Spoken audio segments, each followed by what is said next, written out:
Good morning, everyone. My name is Lieutenant Powell. Thank you very much for being here. I'm really happy to have such good attendance for this board, and I'd also like to take this chance to thank you for your anticipated participation throughout this board and throughout the week. Before I get into what exactly it is we're doing here and the process itself, as well as the roles of everyone here, there's a few points I'd just like to bring up about the board that's about to unfold. Number one is that this is your board. I'm here. I'm talking right now, but I'm here as a process expert and a facilitator. I'm not a subject matter expert. That's why we have brought all of you here today. So it's important to remember as we move along that the participation and active involvement that you put into this now will directly result in the end product and the qualification standard we get at the end of this board. So more participation, more active involvement, better outcome. And ideally this is going to help your trade overall in the long run. Better product now, better trained individuals showing up. So, as you all saw from the convening order, the aim of the writing board that we're here to do today is to address a performance gap that was identified from a needs analysis that was conducted on the firefighter QL3 course. And basically what was identified out of that was that there's a deficiency with the QL3 crew members arriving on day one and their ability to operate the fire apparatus, or the vehicles. I think you guys call them fire apparatuses. So that's really what the aim is here today, is to do a writing board on the QS and hopefully address that identification. So what is a qualification standard writing board? I know that we've got a number of different levels of experience in boards here today. So really what this is the board itself is a process that falls under what's called CFITES, is the Canadian Forces Individual Training and Education System.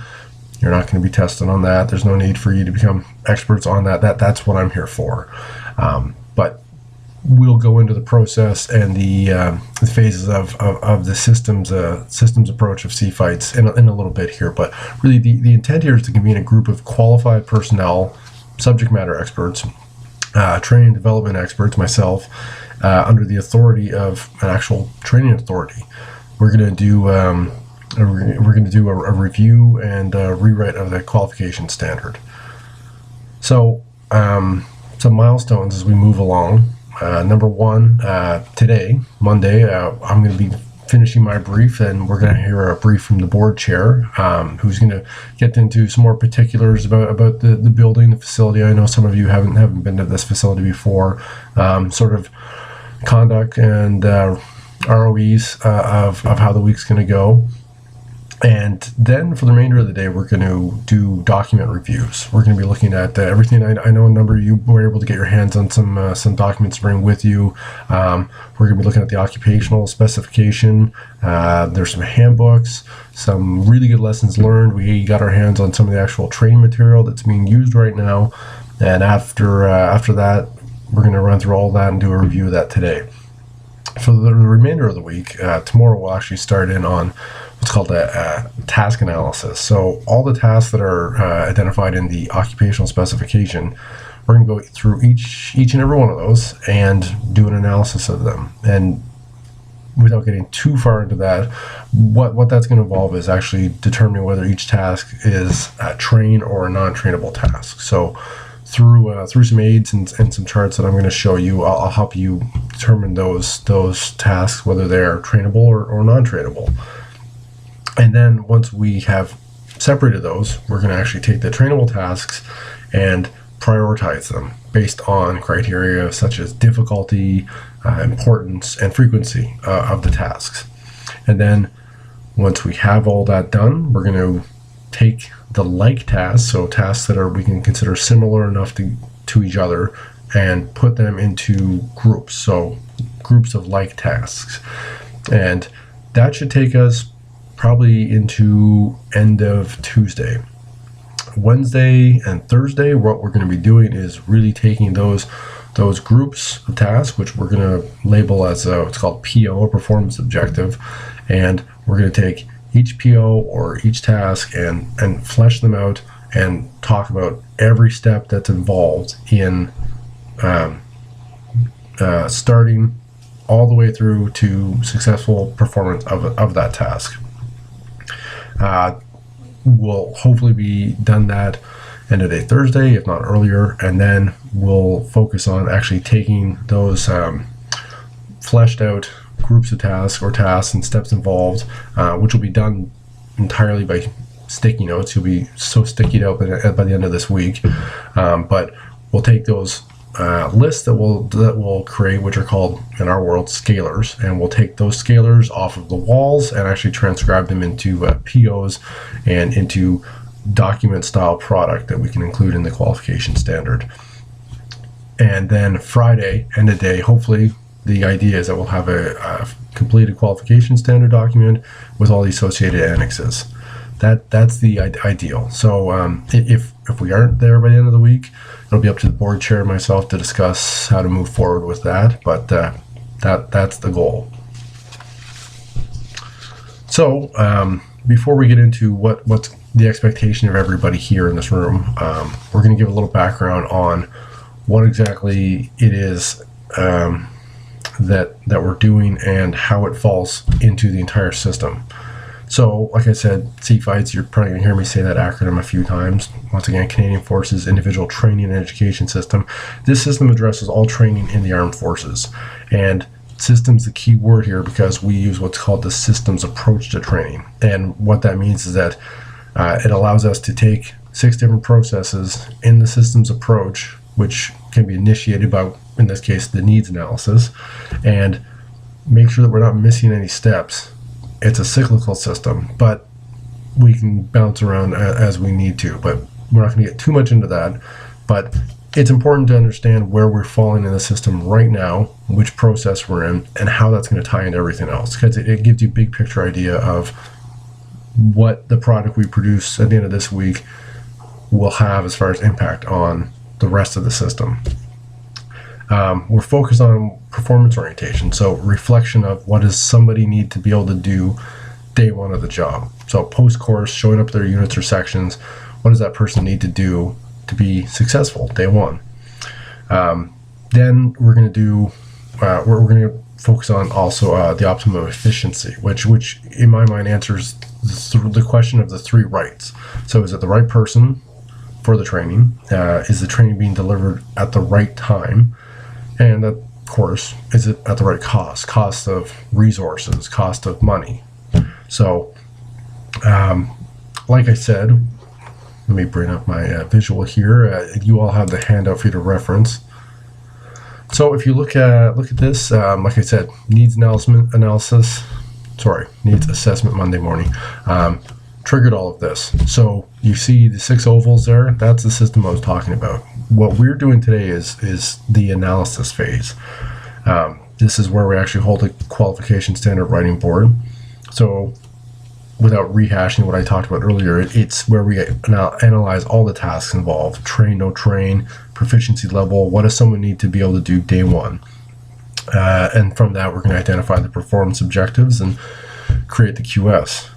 That will lead into the actual design phase.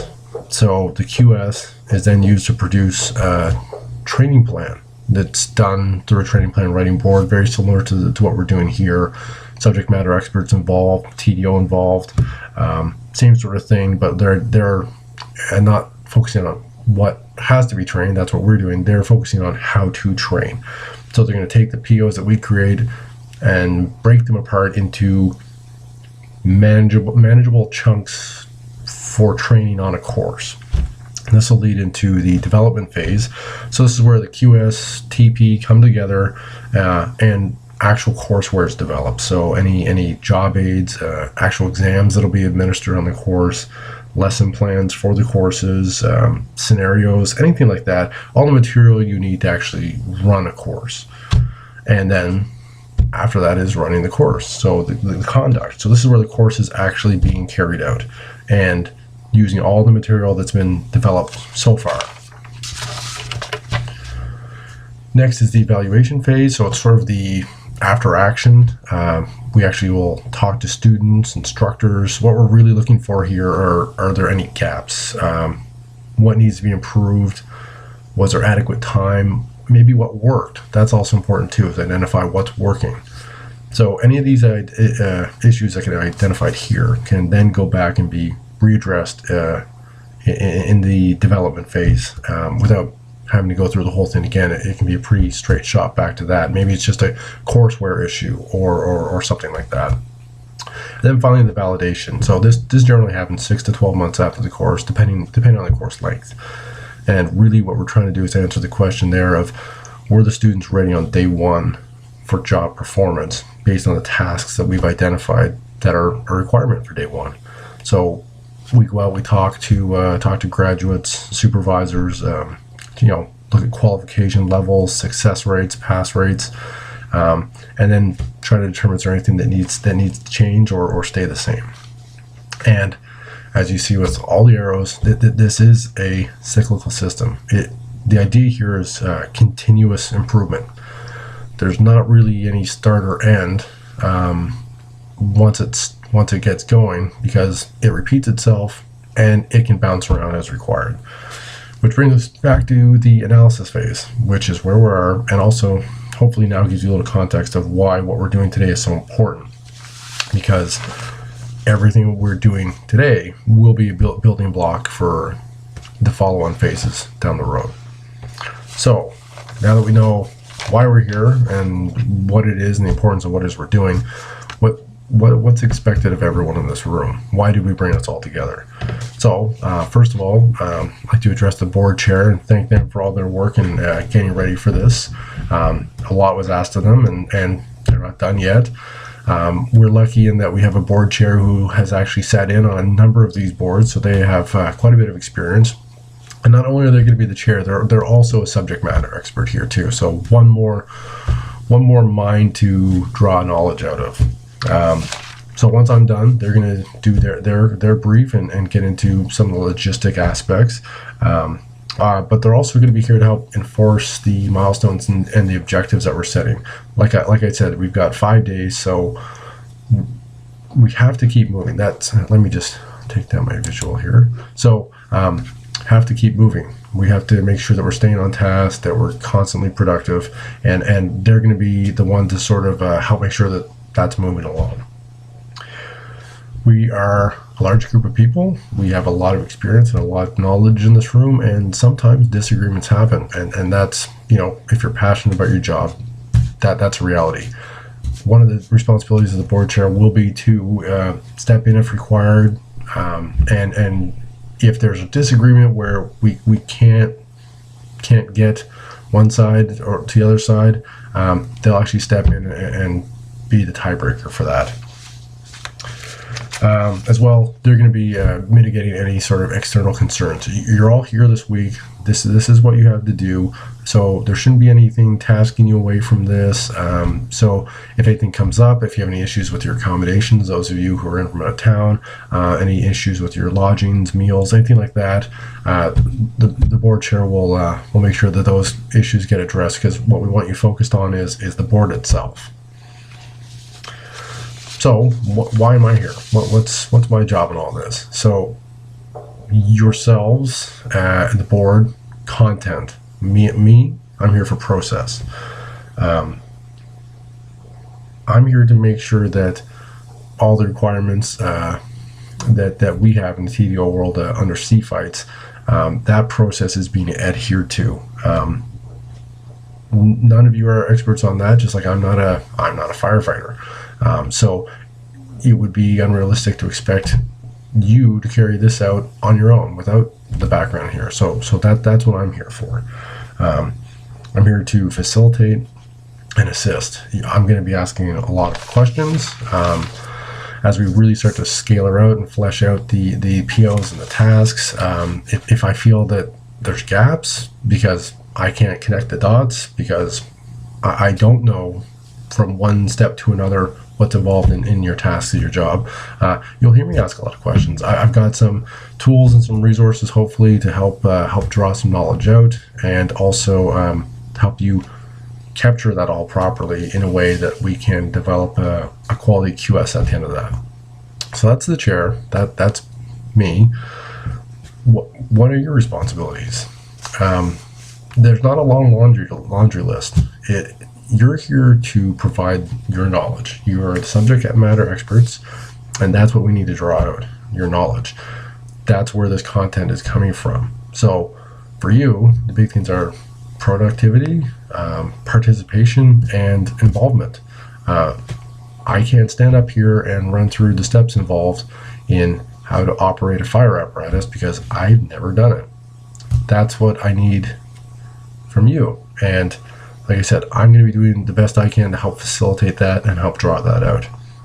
I'm going to get into the secretary's responsibilities here shortly. We're lucky enough to have one for this board, but should that secretary step out or be pulled away for something else, you might be asked to step in for note taking and things like that. So just something else to be aware of. But not all boards get secretaries, but we are lucky enough to have one. What they're going to be doing today is, or throughout the week, is actually taking notes and everything and then compiling what's called a record of decision, an ROD. So this is really intended to capture everything that we're doing of significance throughout the board. Not what you had for lunch or when we take breaks, but when we convene, when we end for the day, any major decisions or substantiation to those, requirements for follow-on activities, any actionable items if we kind of hit a roadblock because maybe we are at the point where something can't happen without outside approval. Anything like that is going to be in there and captured. So you're going to see the secretary frantically note-taking as we move along. And in the end, what they're doing is going to be put together into that ROD and actually become an annex within the QS itself. So that is why we're here, what we're doing, and what our responsibilities are throughout the week. I know it's a lot to take in. It's a lot to throw at people all at once. But the big thing to remember is you're here because you are experts in your field. And I've said it, and I'm going to say it again. Your participation, your involvement is what's going to give us the quality document at the end of this. I'm going to let that sink in for a while. The board chair has their brief following this. Following after that, if it's okay with the chair, we'll take a quick break, grab a coffee. It's Monday morning, and then we'll come in and get at it. So I can take any questions now or as they come up. I know there's going to be a lot of questions as we go, but that's what I'm here to help with. So if no questions, I'll turn it over to the board chair, and I look forward to working with you all throughout the week. Thank you very much.